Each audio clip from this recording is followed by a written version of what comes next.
6 reasons why the Beaches keeps winning if you're considering the Northern Beaches or wondering why the Northern Beaches is an absolute winner with real estate. Watch this 5 minutes. Stay tuned.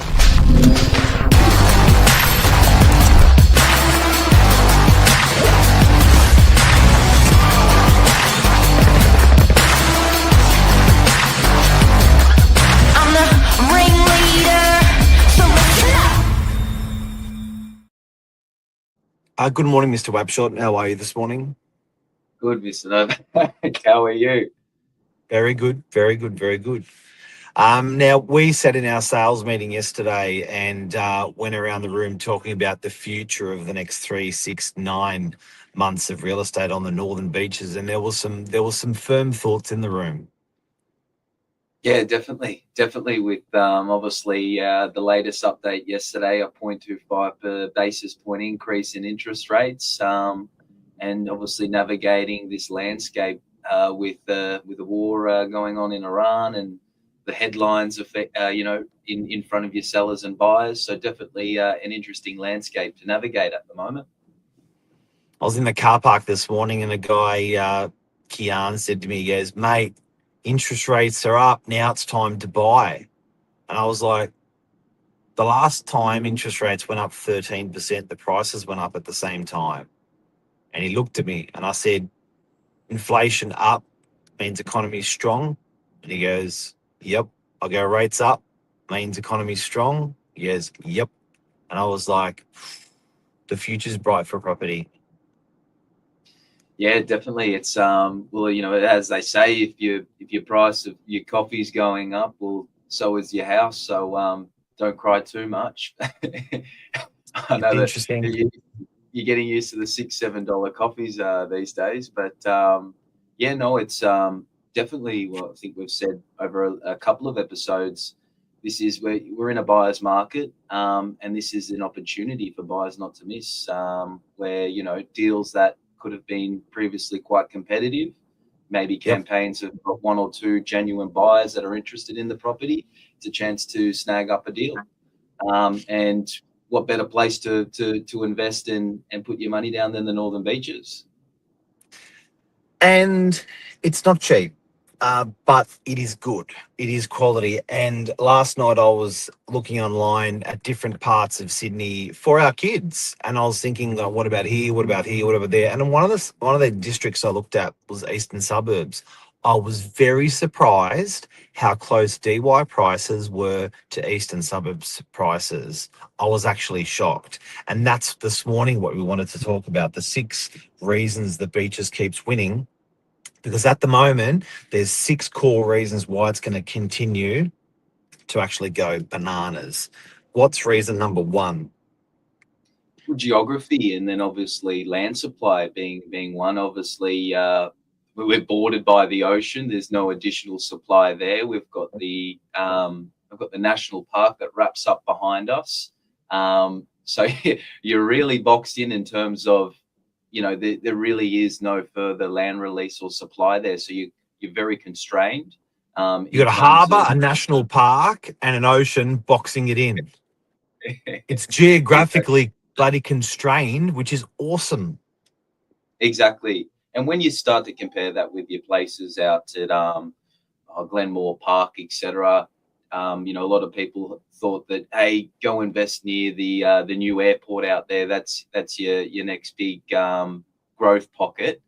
But I've had to look over there myself. The amount of, you've got a ton of land there that's just underutilized and waiting to be subdivided, and a whole lot of supply coming in, which is completely different to here in the Beaches.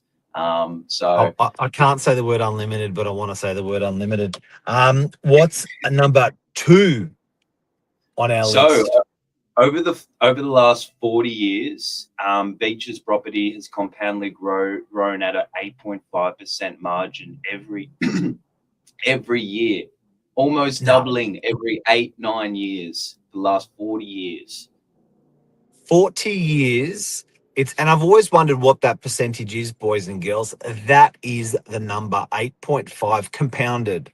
per year on each. So every year the 8.5 is on the new number. It's on, and the next year it's on the new number. On the next year it's on the new number. So that's double. That's some serious growth compared to most parts of Sydney. And I guess you could And say if it's going to happen, the last 40 on these principles, why won't it happen the next 40? yeah, and more importantly, Mark, that also includes a GFC and Yeah. COVID. So, Yeah. you talk about, War, you know, war, war, recession, rate exactly, rate which is, rises. yeah, exactly right. So it's been tested. It's it's a large data range, and you see that over a large span of time. The Beaches is definitely one that keeps on winning, and keeps ticking those boxes for buyers as a place of residence. That's huge growth. Next one is the demographics has to be spoken about. Yeah, demographics. So obviously, your level of schooling over here, infrastructure, demographics, the people living over here. Obviously, the lifestyle of the Beaches is attractive to any professional individual. It's something where you've got that accessibility via the B1 to your CBD, but still got that aspect of lifestyle where you're surrounded by a national park, you're surrounded by gorgeous beaches, and generally your demographic here is highly educated, and that leads to obviously a highly educated demographic. Generally means that they're in jobs that pay good money, or they're on a good wicket of such, and this is where they choose to spend that money on the northern beaches. Very good schools. And what that means is they don't panic. They don't panic sell in downturns. These are good, wholesome, smart, down to earth people. And when they don't panic sell. So I think that helps create that floor in the market in different economies, That's a different massive times. one, massive one. I think that backbone of the fact that the your landowners here are generally strong enough in that they can push through hard times and not needing to offload an asset because things might not be as going as well. That definitely starts to create that downturn or that plateau or trough phase in a lot of markets, because you can't really think of Sydney as a market of a whole. It's a lot of individual markets in amongst the broader New South Wales market. So definitely others are more resilient than others. Your northern beaches, your eastern suburbs. So that ties in with your demographic there. So that's a really big one. The next one we had hard supply cap. Yeah, So so I that's think this is number 4 out of the 6. We talked about being constrained physically, harbour, national park, ocean, but that's great for supply and lack of supply, making it a cap. Can you explain that more? Yeah, so generally around like development, policies and planning restrictions are quite tight here over on the beaches. So that involves things like your setbacks, your the level of sunlight in apartments, all these constraints that they make developers hold to, generally means that a site has to be almost perfect for it to be built or developed in a way. So what that sees then is obviously less developments going through, less developers developing in the area. So then again, tight supply, and we've probably gone over that point quite seriously over the last 3 months, as we've seen the cost of construction fly upwards. And like you said, down at Havana, one of the most prominent builders on the beaches, you've gone from how many certificates, 8, 12, 13 certificates, up to 300 for the same development. The only thing that's changed is time. So there's a perfect live example for you guys. Mr. Toom has been around that long, and he's actually counted the certificates, and he said it's gone from 15 certificates 25 years ago to 315 today for the same size development, which is just phenomenal. Now, number 5 on our list is what we call the lifestyle dividend. Can you explain that, fella?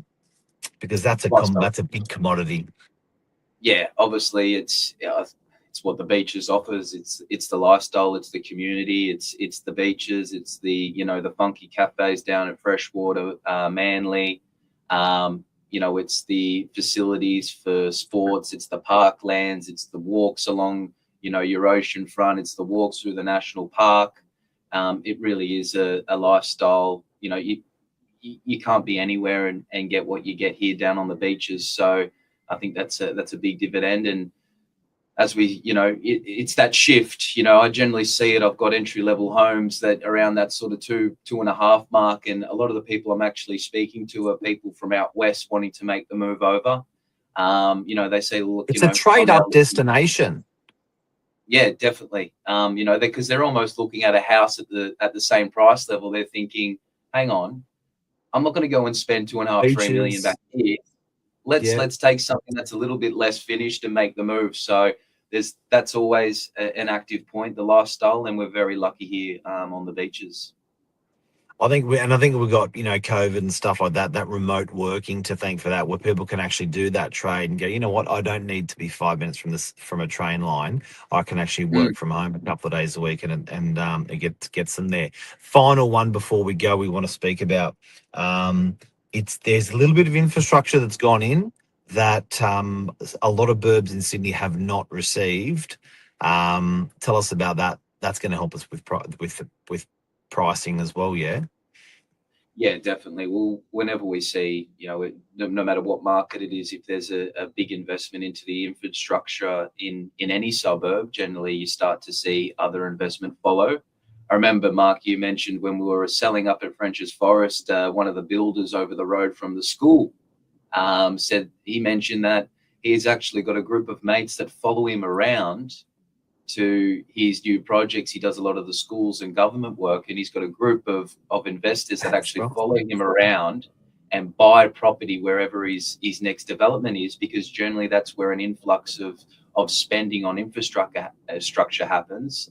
And then over that span, he sees quite a good growth pocket. So, you know, things like the Northern Beaches Council, Forest High, the change over there, you know, the Brookvale structural plan that we're going to be seeing, the LMR, all these sorts of things that's really going to pump the infrastructure for the Northern Beaches and bring, you know, bring a lot of activity along with it, is what I'd say. Yeah, and like that's big money. Like there's billions. Like I know that Northern Beaches Hospital was $4 billion over I think a 5-year period, that was being pumped into the Northern Beaches economy. You can benefit from that. You know, the doctors moving in, the nurses moving in, the more focus on the beaches, better quality care. If you're living on the beaches for the people on the beaches, it's attractive. It's attractive, and then also the brand new schools, public schools. When do you see a brand new public school go in? And we've just had that happen in French's Forest, and I think that's our top 6. I'm just checking, but yeah, I reckon that's 6 goddamn good reasons to get into the beaches. Should we give it? Do you want a quick summary? Do you want to give us a quick summary on that? So the 6 reasons the beaches keeps on winning are. Well, generally the geographics, no supply, guys. We can't find any more land. We're constrained in ocean. Geographic scarcity. That's it. Number 2, we were at the 8.5% growth. Find me another an asset with the stability of a housing market that returns that sort of returns. And you can leverage it with a quarter of the cash. Exactly, and draw out that value without paying tax on it. Mark knows I'm a big investor back in the day in the shares, and wow, so I've seen all types of markets. In terms of growth, that is fantastic, and the stability over that period is probably worth more than its weight in gold. Premium demographics being number 3. Obviously, like we just said, elite schools, hospitals, educated neighbours, everyone's a hard supply cap, lifestyle dividend, the lifestyle dividend that we offer, and the infrastructure tailwind. They are the reasons that we've expanded on. Share this with your friends and family if they're considering the Northern Beaches. Feel good about the Northern Beaches when you hear this sort of information. It's an amazing place. Awesome, guys. Thanks for this morning. Thanks, Mark. Thanks, Josh. Cheers. Bye.